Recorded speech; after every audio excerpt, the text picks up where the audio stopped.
Hello, how are my sweet children? How are you all doing? This is Dr. Shweta Malani, your biology coach, और हम पढ़ रहे हैं class 12 का chapter 6 molecular basis of inheritance. मैंने आपको कल भी बोला था this chapter is not very easy but it is a concept based chapter and इसकी अच्छी बात यह है कि अगर इसको स्लो एंड स्टेडीली पढ़ा जाए तो धीरे धीरे concept can be build up and this can prove to be the easiest chapter in the entire syllabus. इसीलिए इस चैप्टर पे कमांड करने का एक बहुत इंपॉर्टेंट तरीका है कि आप कंसिस्टेंट रहें, सारे लेक्चर्स अटेंड करें एंड लेक्चर को मिनिमम 2 बार सुने। I am telling you will become a perfect boss of this chapter. आपको ये चैप्टर बहुत अच्छे से समझ में आएगा, ये पूरे आपकी ग्रिप में आ जाएगा। ठीक, तो कल मैंने आपको लिया था पार्ट 1 जिसमें मैंने आपको चैप्टर इंट्रोड्यूस किया था एंड मैंने आपको स्ट्रक्चर ऑफ डीएनए स्टार्ट किया था जहां पर हमने न्यूक्लियोटाइड के स्ट्रक्चर तक पढ़ा था, right? So now just we will have a quick recap of what we studied in the previous class and then we will move ahead. In the previous class we were studying about the structure of DNA और मैंने आपको कहा था DNA का structure describe करने का एक बहुत अच्छा तरीका है। This is DNA is a double helical polynucleotide chain। मैंने के सबसे पहले हम जानेंगे व्हाट इज अ न्यूक्लियोटाइड, फिर हम देखेंगे न्यूक्लियोटाइड से पॉलीन्यूक्लियोटाइड कैसे बनता है, फिर हम देखेंगे कि ये डबल कैसे बनता है, फिर हम देखेंगे हेलिकल कैसे बनता है। उसके बाद डीएनए का स्ट्रक्चर अपने आप आपके सामने उभर कर आ जाएगा। पहले बनाइए न्यूक्लियोटाइड, बहुत सारे न्यूक्लियोटाइड को जोड़ के बनाइए पॉलीन्यूक्लियोटाइड, फिर जैसे एक पॉलीन्यूक्लियोटाइड चेन बनाया एक और बनाइए, उसको हेलिकल कर दीजिए। उसके बाद जो फाइनल स्ट्रक्चर प्रकट होगा, the third structure which will surface in front of you, that will be the structure of DNA, right? So first we started with to know what is a nucleotide. I told you a nucleotide is actually a structure which is made up of sugar, base and phosphate. What type of sugar? I told you it is a ribose sugar. In case of DNA it is a deoxyribose sugar. In case of RNA it is a ribose sugar.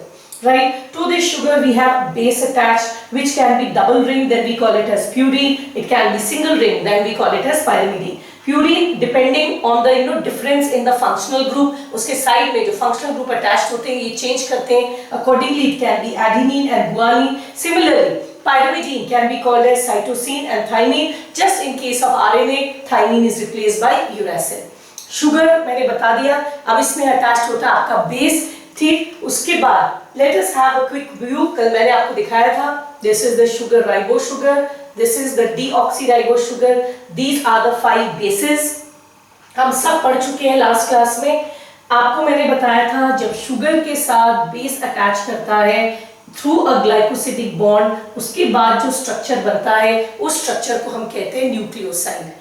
इस nucleoside में जो sugar है उसके 5th carbon से जब phosphate attach करता है तो जो स्ट्रक्चर बनता है उसको हम लोग कहते हैं न्यूक्लियोटाइड, राइट? इस न्यूक्लियोटाइड में the only thing that is variable is your base. Accordingly nucleotide is of 4 type, AMP, GMP, CMP and TMP. In case of RNA the 4th type is not TMP, it is actually UMP। यहाँ तक हम पढ़ चुके हैं। अब हम लोग जानना चाहते हैं एक न्यूक्लियोटाइड तो बना लिया, अब न्यूक्लियोटाइड से हम पॉलीन्यूक्लियोटाइड कैसे बनाएंगे। तो पॉली तो हम बाद में बनाएंगे, पहले हम देखेंगे एक न्यूक्लियोटाइड से 2 यानी कि डाई न्यूक्लियोटाइड हम स्ट्रक्चर कैसे बनाते हैं। Now look at this. अगर इस स्ट्रक्चर को आप गौर से देखें, ये एक न्यूक्लियोटाइड का स्ट्रक्चर है। यहाँ पर ये आपका शुगर है, so this is your sugar. To the first carbon of the sugar through glycosidic bond the base is attached, this structure is nucleoside and इसके 5th कार्बन, शुगर के 5th कार्बन से phosphate attached है through ester bond, then this structure is called as nucleotide। इस nucleotide का मैंने यहाँ एक simplified diagram बनाया है। So this is my sugar, right? This is the sugar, now this is the base and this is the phosphate। अगर आप गौर करेंगे तो शुगर का 1st, 2nd, 3rd कार्बन पर एक OH ग्रुप फ्री है। सो मैं यहाँ पर OH ग्रुप बना देती हूँ। मैंने सेम इसको यहाँ बनाया है, इसके 3rd कार्बन पर एक OH ग्रुप फ्री है। You can see this, there is an OH group which is free।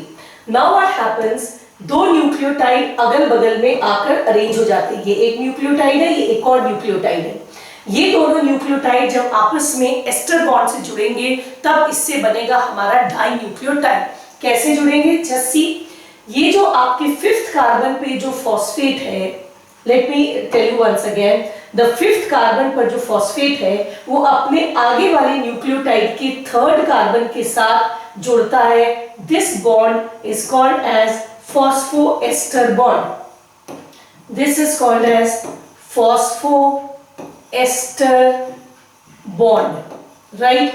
अब इसको हम या फॉस्फेट एस्टर बॉन्ड से अपने आगे वाले से जुड़ा है। नाउ सिंस दिस फॉस्फेट ये अपने आगे वाले के साथ भी एक एस्टर बॉन्ड से जुड़ा है और पीछे वाले न्यूक्लियोटाइड के शुगर से भी, ये देखिए फॉस्फेट अपने आगे वाले न्यूक्लियोटाइड के शुगर से जुड़ा हुआ है बाय एन एस्टर बॉन्ड और पीछे वाले से भी जुड़ा हुआ है bye an ester bond.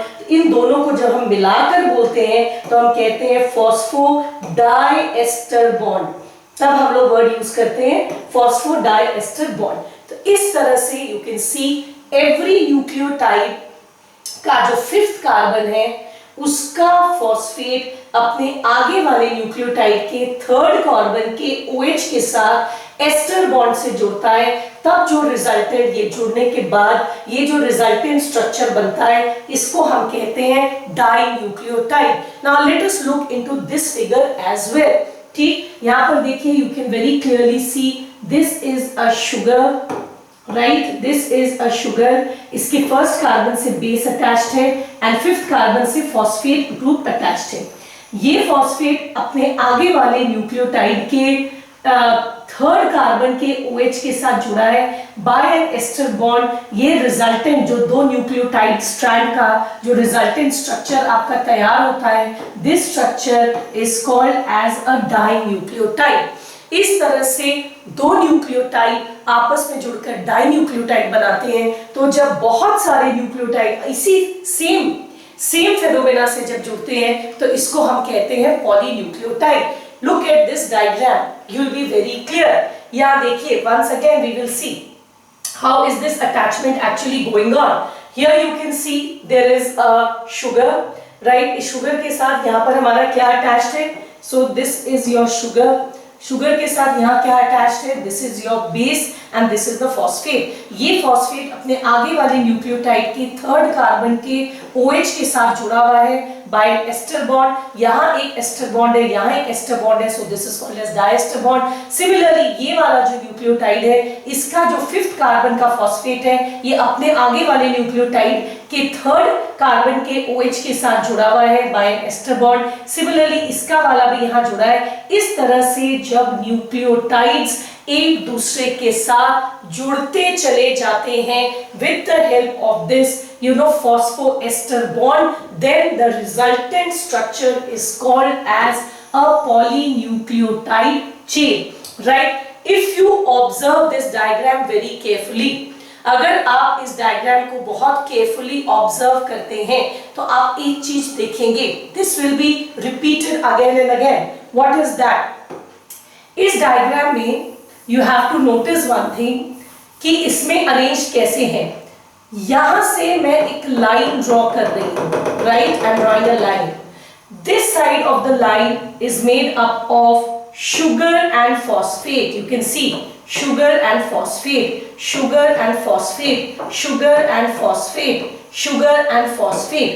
And इस साइड में आपके जो bases हैं वो protrude कर रहे हैं। Here we have the bases. That means a polynucleotide chain is made up of a sugar and phosphate backbone. इसको backbone बोला जाता है, ठीक है? रीढ़ की हड्डी जिसको हम बोलते हैं, ठीक। दिस इज, यहाँ रीढ़ की हड्डी नहीं है, we are just taking example. एक बैकबोन है जिससे आपके बेसिस इस तरह से ऐसे लटके हुए हैं, they are protruding towards the centre. I would like you to show you like this. If I am the sugar, right, and this I am attached to the base, तो the sugar and the base they form the backbone, जिससे sorry sugar and the phosphate, ये आपका समझिए phosphate है, मेरे fifth carbon से ये phosphate जुड़ा हुआ है, ठीक है? एंड थर्ड फर्स्ट कार्बन से क्या बेस है, तो this sugar and phosphate, they form the backbone, जिससे आपके nitrogenous bases they are being protruded towards one side. This is how we describe it. Just look at here what is written.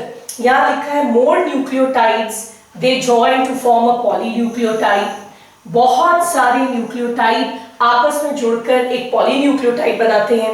अब polymer thus formed, ऐसा जो polymer बनता है, yes अभी जो लिखा हुआ है that is a very important board का क्वेश्चन, हैज वन एंड में free phosphate. You will notice इस एंड में एक फ्री फॉस्फेट है और इस एंड में एक 3OH है. कहने का मतलब है अगर बहुत सारे बच्चे ऐसे अपना हाथ पकड़कर खड़े हो जाए, मैं जैसे खड़ी हूं, मैं ऐसे हाथ पकड़ के खड़ी हो जाऊं, यहां भी किसी से यहां भी किसी से, जो सबसे लास्ट वाला बच्चा होगा उसका राइट हैंड फ्री होगा, होगा कि नहीं होगा, और जो सबसे लास्ट वाला बच्चा होगा इस चेन में उसका लेफ्ट हैंड फ्री होगा. सिमिलरली जब बहुत सारे न्यूक्लियोटाइड आपस में जुड़ते हैं, आप देख रहे हैं अगर बीच वाले किसी न्यूक्लियोटाइड को देखेंगे तो इसका फॉस्फेट आगे वाले से जुड़ा हुआ है एंड OH नीचे वाले से जुड़ा हुआ है. लेकिन जो लास्ट वाला है आपका, I want you to see it, जो लास्ट वाला है आपका इसका OH देखिए फ्री है, यहाँ कोई जुड़ने के लिए नहीं है, और जो पहला वाला है इसका देखिए फॉस्फेट फ्री है. बाकी सबका फॉस्फेट अपने आगे वाले के OH के साथ जुड़ा हुआ है, यानी कि OH एंड फॉस्फेट दोनों एंगेज्ड है. ओनली वन एंड, ठीक है, का थर्ड कार्बन का OH फ्री है एंड वन एंड का फिफ्थ कार्बन का फॉस्फेट फ्री है. वो एंड, ठीक है, जिसका थर्ड कार्बन का OH फ्री है उस एंड को हम कहते हैं 3 प्राइम एंड, और वो एंड पॉलीन्यूक्लियोटाइड चेन का जिसके फिफ्थ कार्बन का फॉस्फेट फ्री है उसको हम कहते हैं 5 प्राइम एंड. मैं फिर कह दूं, अगर मैं एक पॉलीन्यूक्लियोटाइड चेन बनाऊं लाइक दिस, ठीक है, आई एम मेकिंग, मेरा ये है phosphate and this one is COH. मैं यहां क्या कर रही हूं, यहां पे भी मैं जोड़ रही हूं, यहां भी. जो सबसे इधर वाला होगा एक का क्या फ्री होगा, OH, और सबसे इधर वाले का क्या फ्री होगा, फॉस्फेट.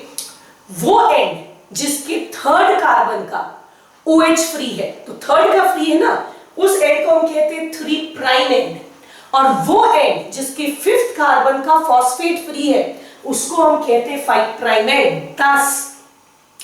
thus एक polynucleotide chain has a polarity. Polynucleotide chain में का एक पोलैरिटी होता है ITY, ठीक है. व्हाट, ये क्वेश्चन आएगा आपको स्कूल के एग्जाम में, बोर्ड के एग्जाम में कि polynucleotide chain has a polarity, explain. तो आपको बोलना होगा yes, a polynucleotide chain is formed due to the formation of phosphodiester bond between the phosphate of one sugar and the OH of the next one, such that at one end of the chain and the third carbon the OH is free. This end का pole, this pole is called as 3 prime end, and that end जिसके sugar के fifth carbon का phosphate free है, that end is called as the 5 prime end. Thus a polynucleotide chain has 2 poles, one is the 5 prime end and the other is 3 prime end.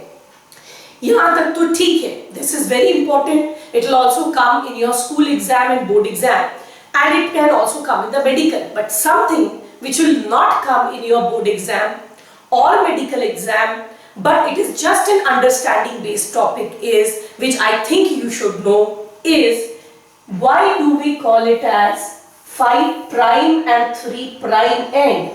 ये मेरा आपसे सवाल है. यहां थर्ड कार्बन का OH free है तो we could have called it 3 end, और इसके फिफ्थ कार्बन का फॉस्फेट फ्री है तो we could have called it as a 5 end, right. We could have called it as a 5 end. Why do we write 3 prime and 5 prime. ये एक question मैं चाहती हूं आप अपने आप से भी पूछें एंड इसका आप जवाब भी लेने का कोशिश करें. So now I will tell you why do we call it as 3 prime end and 5 prime end. ये जो आपके मन में सवाल उठ रहा है इसका मैं आपको जवाब दूंगी. Now listen, अगर आप एक न्यूक्लियोटाइड को देखेंगे, एक न्यूक्लियोटाइड 2 कार्बन कंपाउंड का बना हुआ है. One of them is the base and the other is the sugar, right. दोनों ही कार्बन कंपाउंड्स है, ठीक है. तो हम बेस की नंबरिंग कैसे करते हैं? 1 2 3 4 like this. Say this is a base, I will call it as first carbon. 2 3 4 से 5 and 6, I will call it like this. हम बेस का कार्बन का नंबरिंग करते हैं 1 2 3 4 5 6.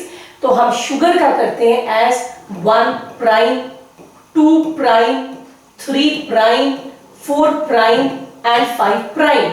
यहाँ prime means this is the carbon of sugar and not that of base. अगर आपको ये बात अच्छे से समझ में नहीं आया तो मैं आपको इसको एक बार फिर से समझा दूं. ये कि एक न्यूक्लियोटाइड दो कार्बन कंपाउंड का बना हुआ है. One of them is the base and the other is the sugar. हम बेस की लेबलिंग हम बेस की लेबलिंग करते हैं एज 1 2 3 4 5 एंड शुगर की करते हैं 1 prime, 2 prime, 3 prime. So here prime means I am indicative of the third carbon of the sugar and not that of the base. ठीक? So now you understand how a polynucleotide chain is formed. ठीक? अब जब हमें ये पता लग गया polynucleotide chain कैसे बनता है, ठीक है? So we will move on to make a double polynucleotide chain. So now let us see how a double polynucleotide chain is formed, right? To see that, I will just give you an example. जैसे आपने एक polynucleotide chain बनाया है, आप वैसे एक और polynucleotide chain बनाएंगे, बस आप उसको उल्टा कर देंगे. Just look at this. जैसे मैं आपको बता रही हूँ, see this is a polynucleotide chain. Please see this. ये पॉलीन्यूक्लियोटाइड चेन है. जैसे आपने एक पॉलीन्यूक्लियोटाइड चेन बनाया, आपने एक और बनाया, ठीक है? यहाँ देखिए मैं आपको दोनों चेन दिखा रही हूँ. आपने एक और बनाया, सिर्फ दूसरे वाले को आपने क्या किया, 180 डिग्री उल्टा कर दिया. इसको मैंने सिर्फ घुमा दिया. That means if this is my one polynucleotide chain, मैं इसको छोटा बना दूं ताकि आपको कैमरे में ढंग से दिखाई दे.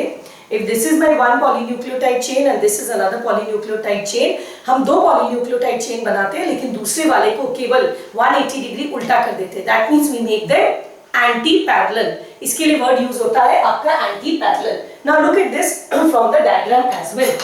अगर आप यहाँ पर देखेंगे तो यहाँ पर दिस इज योर शुगर, ठीक है? यहाँ ये आपका बेस है और ये आपका फॉस्फेट है.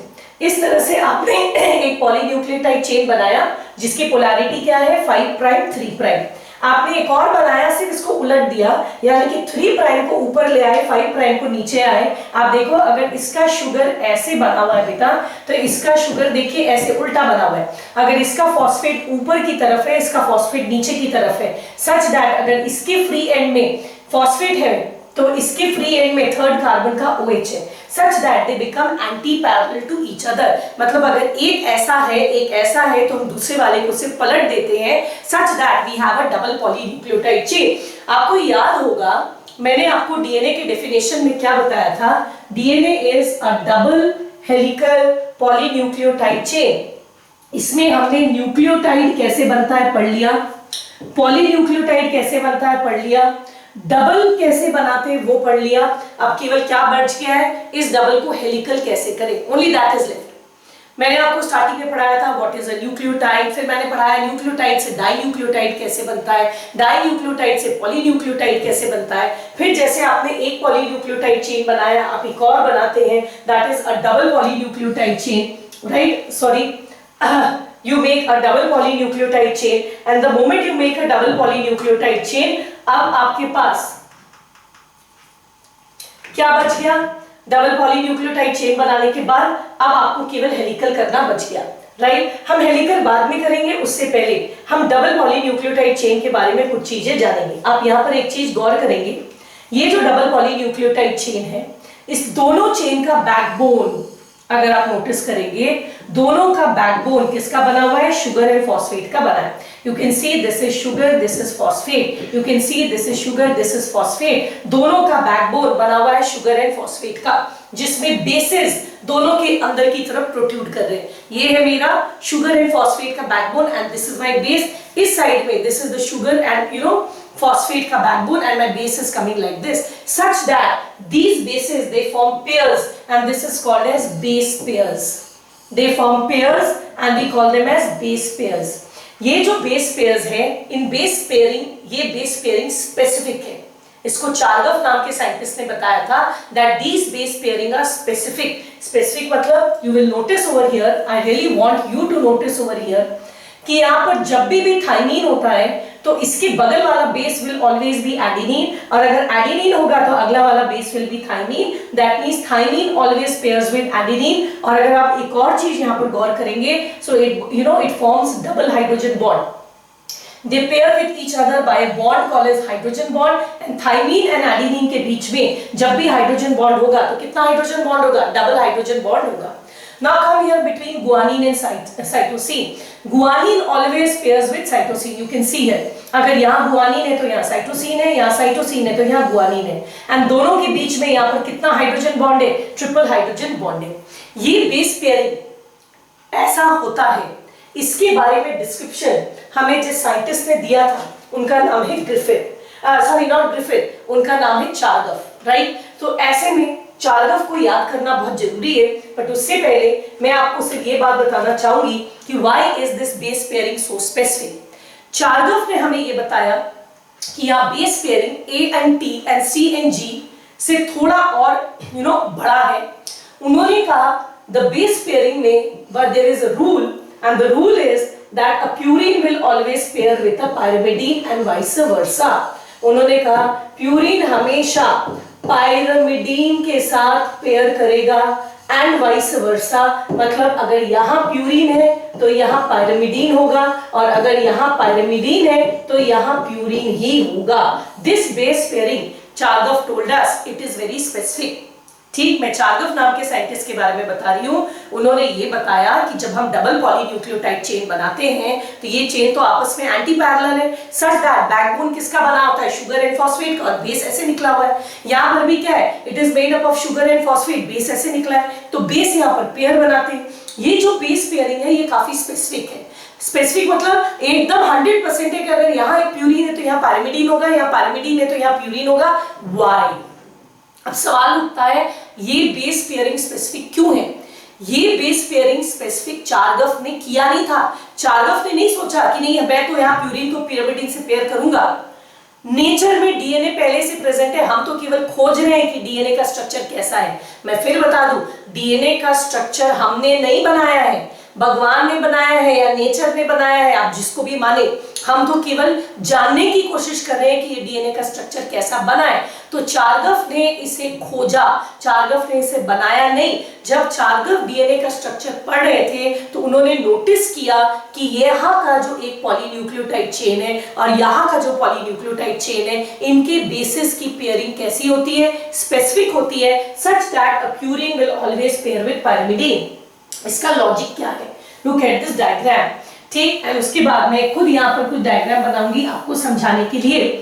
प्यूरिन आपको पता है बना है डबल रिंग शुगर का, एंड पायरिमिडीन आपको पता है सिंगल का बना है, ठीक। अगर हम प्यूरिन एंड पायरिमिडीन, अगर यहाँ पे मैंने तो हर जगह सेम कर दिया है प्यूरिन पायरिमिडीन, उल्टा कर लो, अगर यहाँ पायरिमिडीन होता तो यहाँ प्यूरिन होता, तो एक डबल रिंग और एक सिंगल रिंग, एक सिंगल रिंग एक डबल रिंग ऐसा रखने से हमारे को डीएनए का एक यूनिफॉर्म डायमीटर मिल रहा था, ठीक। The diameter of it gets uniform. यहाँ पर देखिए, अगर मैं यहाँ पर प्यूरिन, क्योंकि डबल होता है तो मैं प्यूरिन को ऐसे बना देती हूँ डबल, एंड पायरिमिडीन सिंगल होता है। हमने क्या देखा? हमेशा प्यूरिन पायरिमिडीन, अगर यहाँ प्यूरिन है तो यहाँ पायरिमिडीन होगा, अगर यहाँ पायरिमिडीन है तो यहाँ प्यूरिन होगा। ऐसा करने का कारण क्या था? सच दैट जो हमारे डीएनए का डायमीटर है वो हमेशा क्या रहे? कांस्टेंट रहे।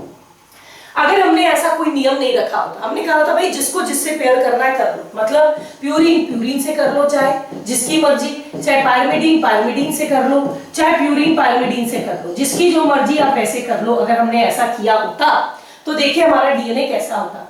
यहाँ पर हमने किसको किससे पेयर किया है? जस्ट सी दैट, यहाँ हमने किसको किससे पेयर किया है? हमने पेयर किया है पायरिमिडीन को प्यूरिन के साथ, ठीक। अब अगर सपोज हम प्यूरिन को पेयर करते हैं तो प्यूरिन तो डबल रिंग है, तो ये हो गया प्यूरिन, ये हो गया प्यूरिन, तो ये स्ट्रक्चर ऐसा बन गया। और अगर हम पायरिमिडीन को पायरिमिडीन से करते हैं, सो this is pyrimidine, this is pyrimidine. अब देखो डीएनए कैसा है? ये यहाँ, फिर कभी यहाँ, कभी यहाँ, कभी यहाँ, ऐसे डीएनए का दोनों स्ट्रैंड क्या है, कभी पैरेलल नहीं होता, कभी कहीं चौड़ा कहीं पतला, कहीं चौड़ा कहीं पतला, जबकि यहाँ पर क्या, अगर इधर डबल है तो यहाँ सिंगल है तो डबल, इसकी वजह से डीएनए के दोनों स्ट्रैंड्स हमेशा क्या रहते हैं, they are parallel to each other, otherwise the structure would have become something like this. Is that clear? हमने दो पॉलीन्यूक्लियोटाइड चेन को बनाया, उनको एंटी पैरेलल किया और बीच में जो बेसेस आपस में प्रोजेक्ट कर रहे थे इनको हमने हाइड्रोजन बॉन्ड से जोड़ा। जोड़ने के लिए यहाँ पर एक नियम क्या है fix, that the purine will always pair with the pyrimidine. That's very good. उसका भी कितना बॉन्ड होगा वो भी मैंने आपको बता दिया है, we will see it once again. So now that we know that only purines will pair with pyrimidine, you can see here यहाँ पर other thing that we noticed is that इसमें भी pairing is specific. What we noticed is that pairing here is also specific. That means thymine always pairs with adenine and guanine always pairs with cytosine. You can look it vice versa as well. And इनके बीच में hydrogen bond double है और इनके बीच में hydrogen bond triple है। मैंने यहाँ पर भी बनाया है, देखिए ये आपके नोट्स में मिल जाएगा। एडेनिन थाइमिन के साथ डबल बॉन्ड, गुआनिन साइटोसिन के साथ ट्रिपल बॉन्ड, गुआनिन साइटोसिन उल्टा भी आपका हो सकता है, like this, this will always B. ठीक, अब मेरा अगला सवाल आपसे ये है, ठीक है, मेरा अब आपसे अगला सवाल ये है कि यहाँ पर हमने ऐसा अच्छा पहले इसको देख लो, 3 hydrogen bonds are required between guanine and cytosine and 2 hydrogen bonds, you can see here 2 hydrogen bonds are required between thymine and adenine, right? चार्गफ ये सारे ऑब्जर्वेशन किसने किए थे, चार्गफ नाम के साइंटिस्ट ने किए थे। चार्गफ ने के दो स्टेटमेंट थे, वन दिस, ये जो आपका डबल पॉलीन्यूक्लियोटाइड चेन है उसमें जो बेसेस अंदर की तरफ प्रोजेक्ट करते हैं, one a purine will always pair with a pyrimidine, and second this pairing, कौन सा प्यूरिन कौन से पाइरिमिडीन के साथ पेयर करेगा वो भी फिक्स है। Adenine will always pair with thymine, guanine will also always pair with cytosine, and this will be a double hydrogen bond and this will be a triple hydrogen bond, ठीक है। उसके बाद उन्होंने एक लॉ कहा था, उन्होंने कहा कि the ratio between adenine and thymine and guanine and cytosine is constant and equal to 1। इसका मतलब क्या है, पहले तो ये समझ लो, आपके एनसीईआरटी में चार्गफ लॉ इतना ही लिखा है, ओनली दिस स्टेटमेंट। तो अगर आपको आएगा ना क्वेश्चन कि व्हाट इज चार्गफ्स लॉ, आप इतना ही कहना। अब देखो क्या बोल रहे हैं, अगर यहाँ डायग्राम देखो आपको समझ में आ जाएगा। अगर यहाँ थाइमिन है और मैं कह रही हूँ यहाँ एडेनिन ही होना है, और अगर यहाँ एडेनिन है तो यहाँ थाइमिन ही होना है, इसका मतलब किसी भी एक डीएनए में थाइमिन और एडेनिन की संख्या क्या है, सेम है। आई एम ऑलवेज सेइंग कि जब भी यहाँ थाइमिन होगा या एडेनिन होगा, या यहाँ एडेनिन होगा या थाइमिन होगा, तो एडेनिन एंड थाइमिन का नंबर क्या होगा, हमेशा सेम। सिमिलरली अगर मैं ये कह रही हूँ कि जब भी यहाँ गुआनिन होगा या साइटोसिन होगा, या साइटोसिन होगा तो गुआनिन होगा, दोनों का नंबर क्या होगा, सेम। से एक डीएनए में यहाँ पर 30 एडेनिन है, से एडेनिन 30, तो ऑब्वियसली थाइमिन भी क्या होगा, 30 होगा। एंड से गुआनिन 25 है तो साइटोसिन भी हमेशा क्या होगा, 25 होगा। अगर आप इसका रेशो निकालोगे, ठीक, द रेशो बिटवीन, क्या यहाँ पर लिखा है, एडेनिन एंड थाइमिन, ऊपर में मैंने एडेनिन का बताया, नीचे thymine, will always be equal to the ratio between guanine and cytosine, and this will always be equal to 1, क्योंकि ऊपर नीचे भले ये 300 हो और ये 25 हो, लेकिन ऊपर और नीचे की संख्या सेम होने की वजह से इसका रेशो हमेशा क्या आएगा, 1 आएगा। आप, मैं फिर से बता दूं, आपके एनसीईआरटी में ये लिखा हुआ है चार्गफ रूल, तो आप यही याद करेंगे और यही लिखेंगे। यहाँ लिखा है the ratio between adenine and thymine and guanine and cytosine is constant and equal to 1। जितनी मर्जी एडेनिन हो, एडेनिन अगर 5000 भी है तो थाइमिन भी 5000 ही होगा, और अगर गुआनिन 5 ही है तो भी साइटोसिन 5 होगा। काटोगे तो इसका रेशियो हमेशा कितना आएगा, 1 एंड कांस्टेंट आएगा, ऐसा चार्गफ ने कहा था।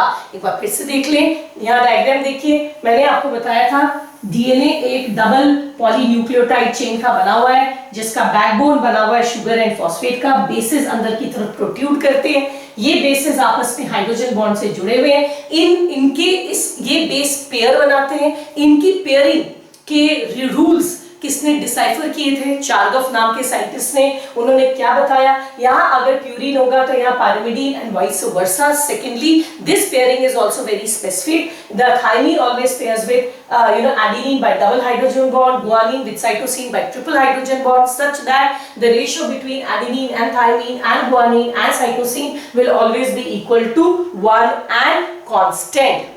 ठीक है, so this is about Chargaff rule. उसी को यहाँ पर फिर से ये तो केवल ऐसे नाउ मेरा अगला सवाल ये है, हमने चार्गफ रूल पढ़ लिया और सब चीजों को समझ भी लिया, बट मेरा अगला सवाल ये है, आप ध्यान से सुनना, मैंने उस सवाल को यहाँ जवाब देने के लिए यहाँ पर जगह भी रख रखा है।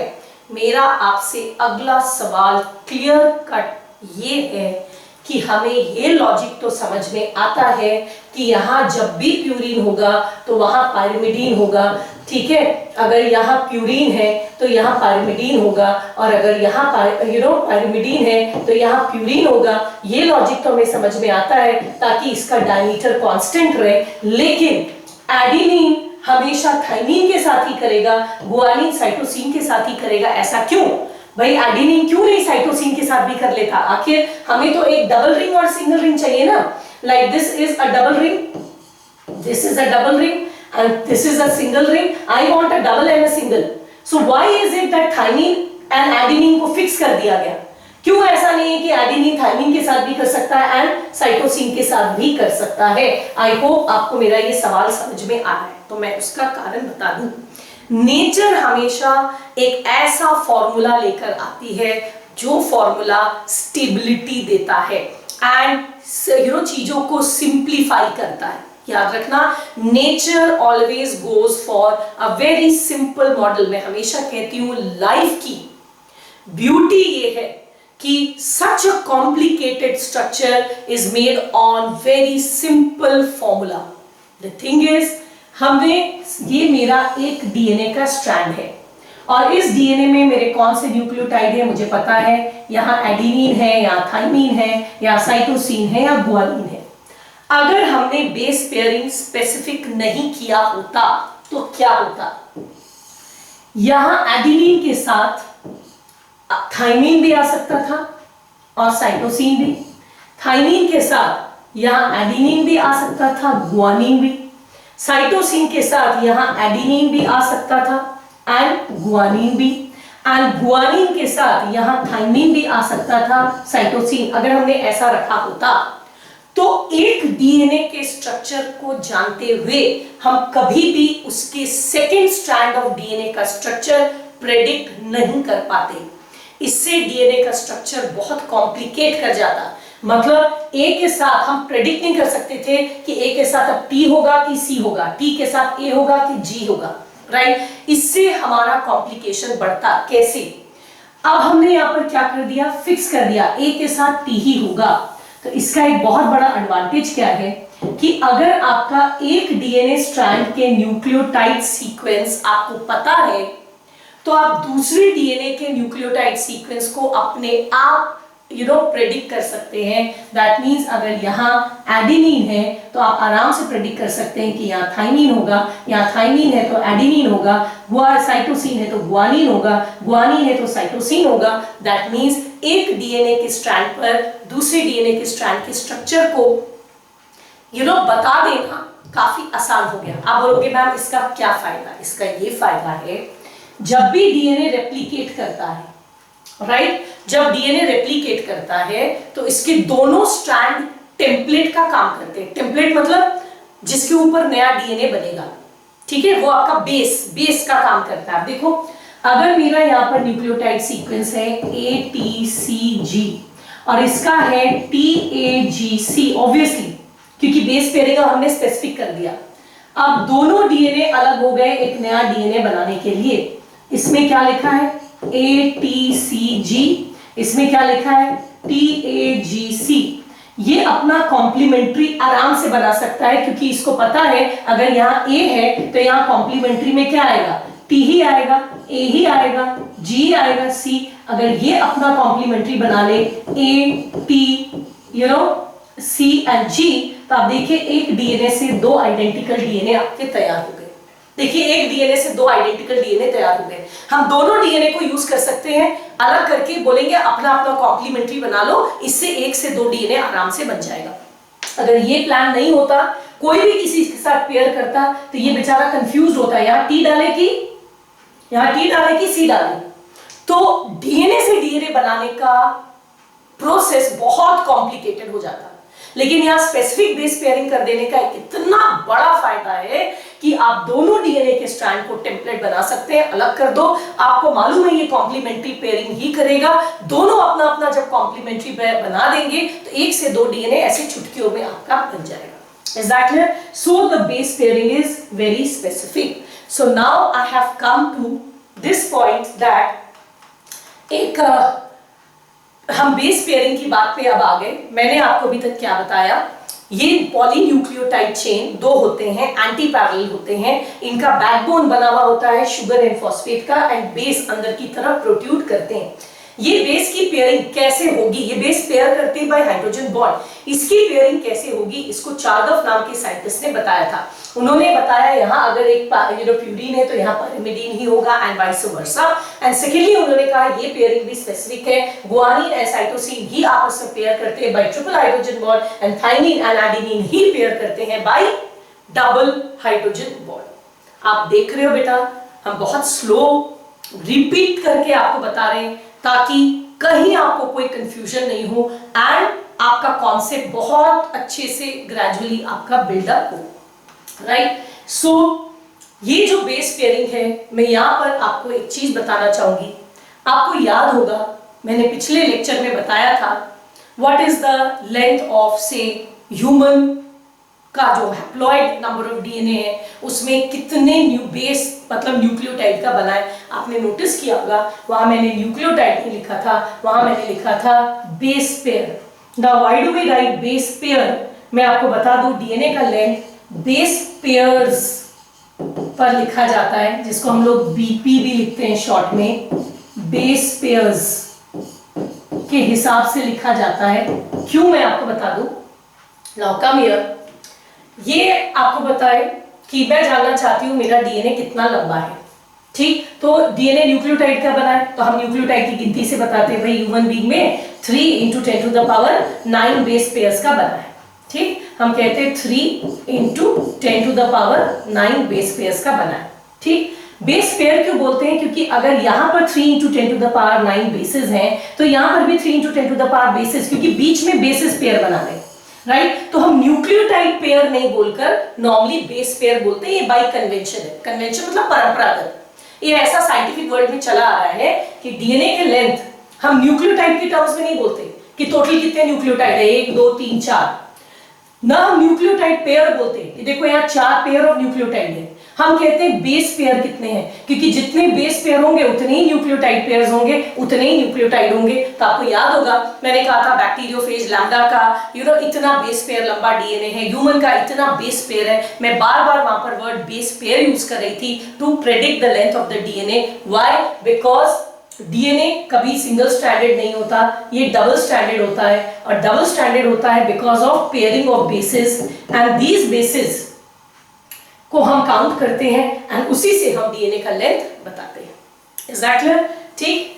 सो इसके साथ we are having proceeding towards a very good concept. तो एक बार जब हम डबल पॉलीन्यूक्लियोटाइड चेन बनाते हैं, ये क्वेश्चन आपको आएगा, ये 11 में बायोमोलिक्यूल चैप्टर में ज्यादा आता है कि डबल पॉलीन्यूक्लियोटाइड चेन बनाने में कितने बॉन्ड्स और कितने तरह के बॉन्ड्स, नॉट कितने बॉन्ड्स, कितने तरह के बॉन्ड्स का यूज होता है। यहां मैंने केवल 2 डाला है लेकिन 3 है। पहला, you will see it carefully, the first bond is between the sugar and the base, and this bond is called as glycosidic bond. Glycosidic bond आपका न्यूक्लियोसाइड बनाता है, ठीक। उसके बाद है आपका this is your phosphodiester bond, ठीक है। यहां देखिए एक इधर बना रहा है, एक इधर बना रहा है, this is your phosphodiester bond. So glycosidic bond plus phosphodiester bond ये मिलकर बनाता है न्यूक्लियोटाइड, ये बनाता है न्यूक्लियोटाइड, राइट। उसके बाद ये पॉलीन्यूक्लियोटाइड चेन और ये पॉलीन्यूक्लियोटाइड चेन के बीच में थर्ड बॉन्ड आता है, दैट इज हाइड्रोजन बॉन्ड। ये बनाता है डबल पॉलीन्यूक्लियोटाइड चेन, राइट। सो डबल पॉलीन्यूक्लियोटाइड चेन बनाने में हम तीन तरह के बॉन्ड्स का इस्तेमाल करते हैं। One between the sugar and the base, this is called as the glycosidic. The second between the phosphate and the sugar, this is called as the phosphodiester bond. And third between the two adjacent bases, this is called as your hydrogen bonds. So अब ये एक very very very important 3 mark का question school के लिए, medical में तो खैर every line is a question आएगा। What is the significance of this base pairing? ये बेस को हमने जो पेयर किया है इसका क्या सिग्निफिकेंस है, ये आपका क्वेश्चन आएगा, राइट। इसके लिए मैं आपको बता दूं बेस पेयरिंग का व्हाट इज द सिग्निफिकेंस। इसमें 4 पॉइंट्स लिखे हुए हैं, जिसमें से 2 पॉइंट मैं ऑलरेडी आपको एक्सप्लेन कर चुकी हूं। फर्स्ट, एक एक करके देखते हैं। The base pairing confers a unique property to the polynucleotide chain. Now what do I mean by this? It gives a unique property to the polynucleotide chain. इससे हम क्या मीन कर रहे हैं? ये मेरा से एक जीन है, आपको ये मेरा डीएनए है, से ये मेरा डीएनए है, और डीएनए बहुत सारे जीन्स का बना हुआ है। डीएनए डबल स्ट्रैंडेड है, बहुत सारे जीन्स का बना है। हर जीन दूसरे जीन से यूनिक है, अलग है। Every gene is different and unique from the other gene. इसका कारण क्या है? I'll tell you. Because her gene का अपना स्पेसिफिक बेस पेयरिंग है। A T C C G C, यहाँ होगा T A G G C G, ये एक जीन हो गया। जैसे अब इसका बेस सीक्वेंस चेंज हो गया, से this is T A C G C G, तो यहाँ होगा A T G C G C। Since ये this base pairing is different from this base pairing, this makes this gene unique and different from this gene.